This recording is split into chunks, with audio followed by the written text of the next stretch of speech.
Thank you, President, Commissioner, ladies and gentlemen. In the first speech from Mr. Trump as the 47th President, Europe wasn't mentioned. It wasn't worth of a mention.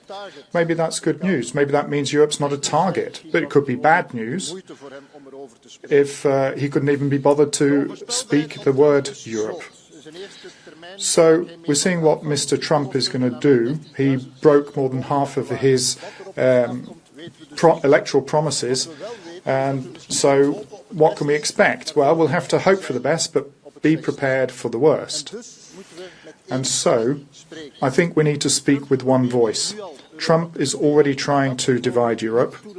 That's not something we should enter into, and that will be dependent on us here. Thirdly, we have to assume our own responsibility for our own safety and security. Donald Tusk is coming here tomorrow.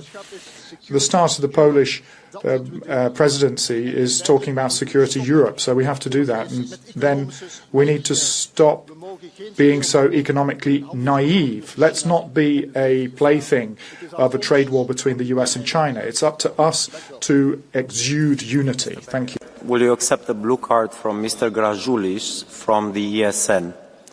Do you accept? Taip, gerbiamas pranešėjau. Mr. Speaker, I always ask a question to the ruling majority. You want good relations with the US. Why haven't the European Parliament congratulated the elected President Trump?